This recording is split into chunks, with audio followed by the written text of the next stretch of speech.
What's up, everybody? Brett here, and I'm back today casting another Total War Warhammer 2 replay. Guys, the patch, the upcoming update, the DLC, it's coming. It's very soon. But before we get to that, we've got plenty of replays on the way. Thank you so much to all of the channel subscribers who are in Discord who send me replays constantly. I love it. Yeah, this is going to be a 2v2. So we've got Lizardmen teamed up with Chaos versus the Undead and the Beastmen. I haven't seen this yet. Let's go ahead and slow-mo it for just a bit so we can see what's up, because the Shredder of Lustry is on the battlefield. So you know it's going to be a good time. Absolute unit. Oh my god. He's got Dread Aversion. So he's got an aura around himself that gives a -8 leadership penalty. So that's going to be awesome versus the Beastmen and the Undead. Can probably get him to start crumbling. He's also has the Firewall moving ability, because on his back are going to be these incredibly powerful, kind of deceptively powerful little skinks who are going to shoot these poison darts off of his back. His lore choice is going to be Gorok, the Great White Lizard himself. He has many of his abilities. The Mace of Ulamok, going to be making him an excellent duelist in a 1v1, as well as the Rock of Itza, which, once again, makes him a great duelist, but gives him that 44% physical resistance, as well as to the death. So he gets leadership, melee attacks, so just rocking pretty much all of his buffs. Frontline is going to be Saurus Warriors. Pretty sturdy. He's also got the Cohort of Sotek, who will basically fight to the last man. Some Skinks to mix in. Some Sacred Kroxigors with their amazing armor-piercing magical damage. And anything else. Anything else for the Lizardmen worth noting. I see that Skink Priest with the Lore of Beasts. We've got two Cold One Spear Rider, or one Spear Rider, one standard Cold One. So this unit going to be much better versus infantry. And the guys with the spears are going to be better versus your large targets, your cav. They're more of your anti-cav type of units. And some big boulders going down. We see that there are some Cygors on the other side of the battlefield, and the Giant as well as a Gorbull. Lots of big beaters on the Beastmen side. But there's a ton of infantry to mow down. And just mix of Chaos Marauders with great weapons. Going to be great at chewing through front lines of zombies, skeletons. Going to do a great job in that fight. But Chaos Knights, I like this choice a lot. Chaos Knights, I don't even think you need the Lances. The Lances are much more expensive. They give you a huge charge bonus. I think it's something like stupid, like 90 or something like that. But Chaos Knights, standard Chaos Knights are so heavily armored, they'll beat down Centaurs regardless. They're heavily armored and shielded, so Centaurs don't really have a chance versus them.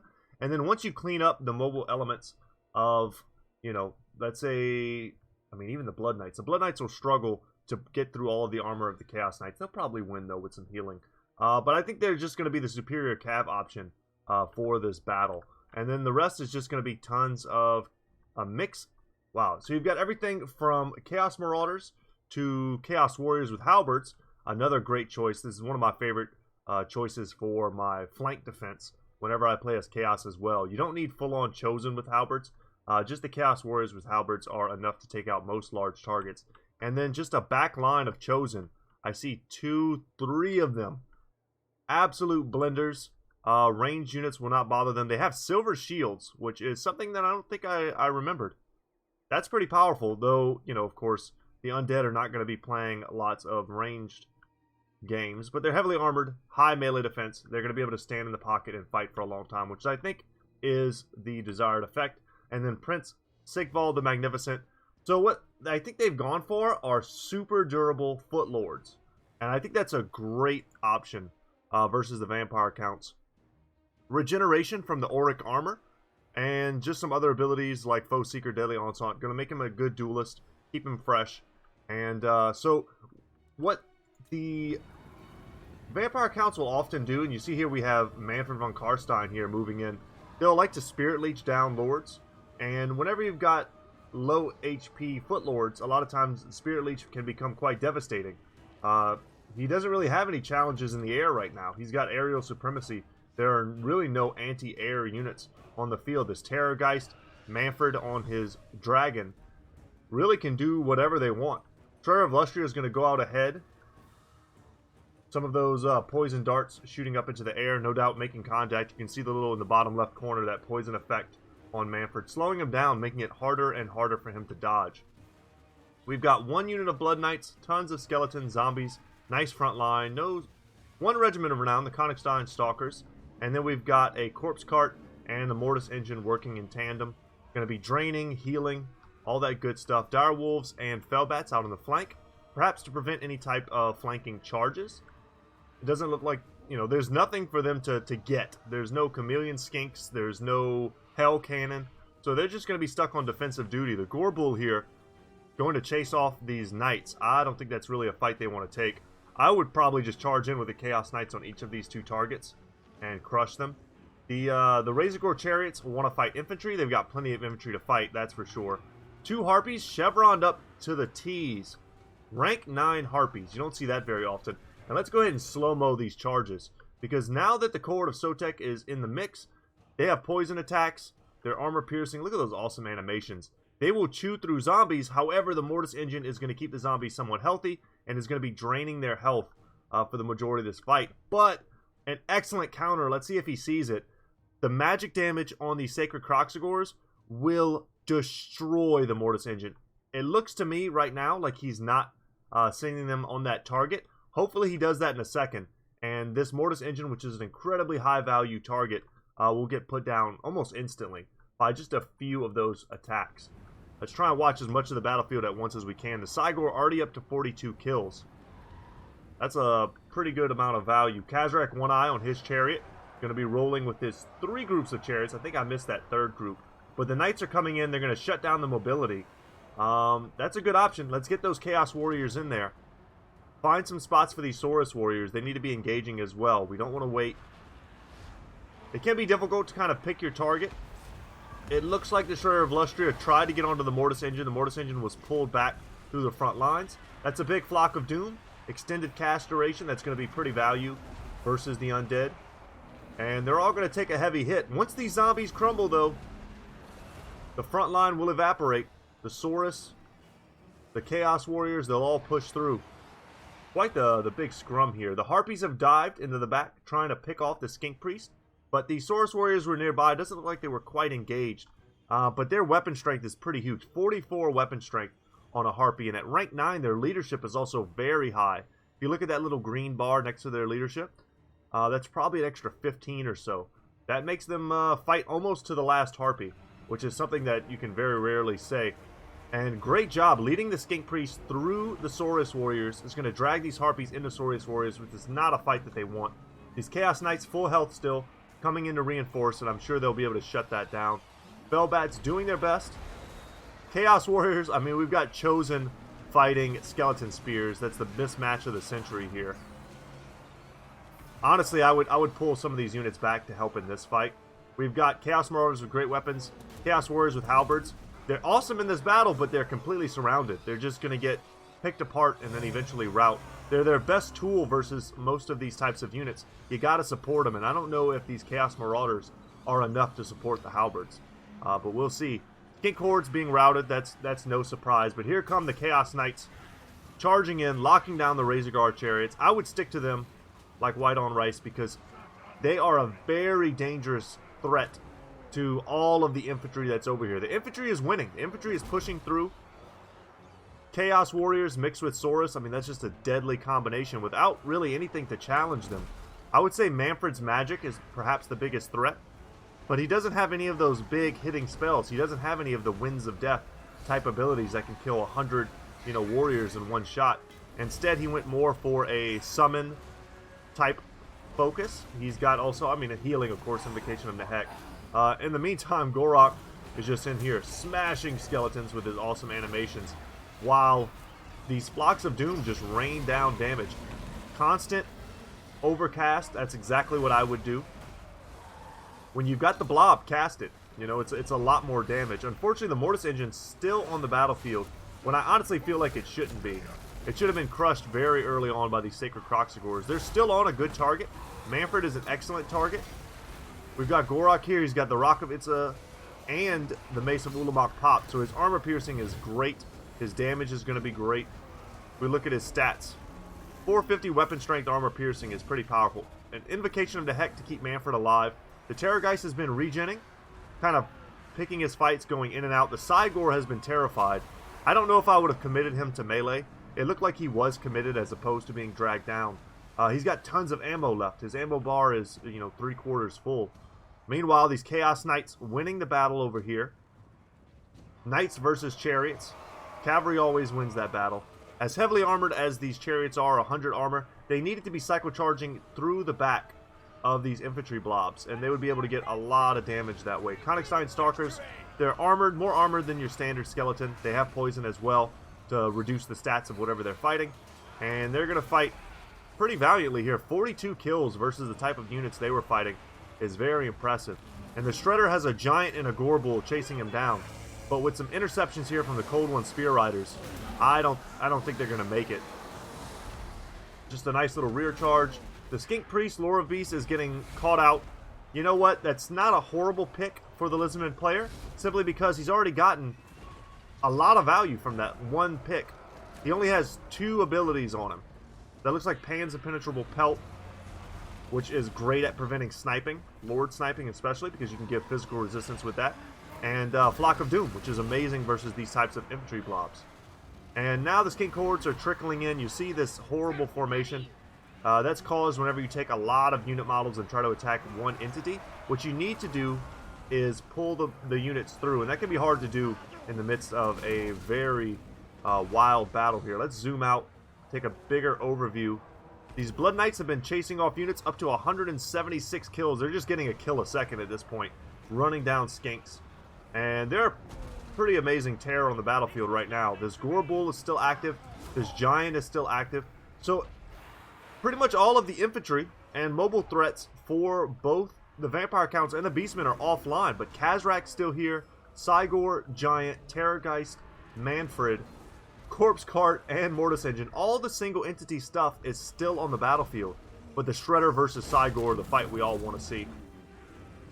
Look how big the damn Shredder is. And with that weapon strength, 750 weapon strength, plus the poison effect, lowering the stats of the Cygor. The Cygor has no chance. Absolutely no chance. All he can do is meat shield for a while. Kazrak has been caught out. Once again, a bit overkill here. I would start taking some of these resources away. You need at least one knight to try and pin in Kazrak, since he is on his chariot. We could take a look at him. Him and his buddies, like, get me out of here, man. And then, yeah, it's over. That's over for old Kazrak. But the Giant's still in the pit, up to 50 kills. And he's going to be smashing stuff. Let's KO this. I was hoping he would do one of his breath attacks. The Terrorgeist, still terrorizing. I think, honestly, the most dangerous thing on the battlefield right now are these Bloodknights. Excellent breath there, into the backs of those Saurus. Terrorgeist up to 21 kills, but kills is not really the measure of a Terrorgeist. The Terrorgeist gets its value from picking off, helping a unit like Manfred take down a single entity. Bloodknights up to 318 kills, kind of chasing off the scraps, but you really don't want these Chosen getting back into this. And it's funny how little I've commentated so far on units like Sigvald and Gorok, and that's just because they've been doing what they're doing. What they're supposed to do is just survive. Survive until the late game. Sponge damage where you can, do damage where you can, but just don't die. That's the main thing that they need to do. Don't get picked. Gorbull is getting nuked. He's got the Axe of Man. It's a pretty cool ability. Causes terror and makes it so that he is unbreakable. You'll see his leadership bar. He's still wavering. As soon as that wears off, he's probably going to rout. I would just give Gorok a break. The last thing you want at this point when you're in such an advantageous position is to let your Lord get sniped and swing that balance of power even further in your opponent's favor. Shredder of Lustria doing a great job. And the leadership is so low partially because the Shredder is here, causing terror as well as having that debuff, that AoE debuff. Now Giants are, you think they're stupid, you think they're big dumb monsters, but at the end of the day, their leadership, I think it starts at almost like 100. They're nearly an unbreakable unit. You have to kill everything else on the battlefield usually before a Giant will just run. And he just fell down. He's not dead, but he did fall down, taking a headbutt from the Shredder. And he's got Sigvald on him. Sigvald's a great duelist. He'll do good work there. But in the meantime, in the same way that one side is winning on this portion of the battlefield, Manfred and the Terrorgeist with the Bloodknights are going pretty uncontested. And you can see they are nowhere near their healing cap at 363 kills. An Invocation of the Heck would do wonders for them. Manfred still has zombies to summon. Maybe want to save up for an Invocation. But what these zombies are doing an excellent job of is tar pitting these incredibly powerful units. Chaos Knights, it looks like they're chosen, as well as Marauders mixed in. So one summon unit of zombies is keeping all of these units back. That's a lot of value. Cold One Riders still hanging in there. Standard die popped, giving them the leadership they need to keep fighting. I think I sense... Yeah, here we go. That's going to be brutal. Bloodknights in the fray. Let's slow-mo it. Bloodknights are a beautiful unit. I still remember when they were added. They were a total game changer. They used to have the hunger, just like the Depth Guard for Vampire Coast. And they were just an absolute unit back in the day. Now, you know, you got to be more careful with them. But still, this game showcases how you can use them to their fullest ability. And, I mean, I wouldn't be surprised to see them get up to 400 kills if this game goes that long. Terrorgeist still regenning. Manfred still regaining health as well. Trying to keep them in the battle. I think their best bet right now is perhaps to try and goon out Gorok, but he's standing amongst his Sora's brethren. He's got the Shredder of Lustria pretty high and tight, but now he's kind of, I think he done messed up. Here comes Manfred, getting that charge bonus that only a flying unit can get, an uncontested charge bonus. And with just a few hits, 520 weapon strength is nothing to sneeze at, but only 46 melee attack, whereas Gorok has, wow, up to 92. Look at all these buffs. And he's going to just turn around and start smacking Manfred. I think it's in Manfred's best ability, best interest to get back up into the air. Even the Shredder of Lustria was attacking him and giving that poison. And a rear attack on the Shredder. These are all right moves from the vampires. He just needs to get lucky and get 1 or 2 attacks and have the Shredder of Lustria miss 1 or 2 attacks. And that's a complete game changer. See what happens here. Chaos Knights now routing off the field. He landed 1 or 2 attacks, 1500 HP. But now these halberds are getting involved. Things are getting a little bit sketchier. Man, that was not a great trade for Manfred. But the thing about Manfred is, in order for him to keep getting his Winds of Magic, he's got to stay in melee.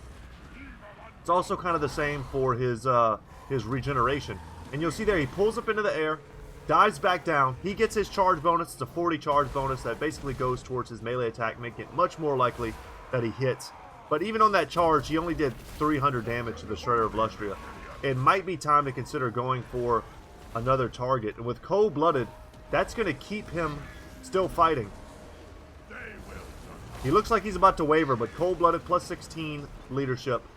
Barely still in the fight. Wow, this is a close one. Super close game, guys. A lot of the Lizardmen and Chaos units are still rallying. This Mortis engine that should have died in the first minute of the battlefield finally goes down after getting over 300 kills. Manfred falls at the same time as the Shredder of Lustria. Terrorgeist still fighting, but that was everything that was left on the battlefield. What an awesome game. Wow, what an awesome game. Shredder of Lustria took so much damage that battle and did not go down. The infantry did a good job. Some of it just got run down, though, by the Bloodknights. And the Mortis engine, once again, small thing, a small little, like, I wouldn't call it a miss micro, but maybe a misidentification of a very juicy target at the very beginning of the game. It's easy to forget that these things have magical damage, though, but they would have put this thing in the ground within seconds had they been able to attack it in the early game. And then these 315 kills would not have happened. All of the healing and sustainability, the balance of power bar, so much would have shifted from that one play. But also great play from these Bloodknights here. Letting your chaff hold the line. I think they were ready for a much more micro-intensive battle.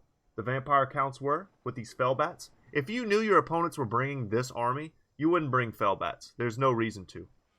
You would bring more ground stuff, more ground game to harass them with. Probably expecting things like Chameleon Skinks. And Fellbats can be pretty decent getting them off of, your valuable targets. Kiting, for instance. Or, Pterodons. They're good at shutting down Pterodons as well.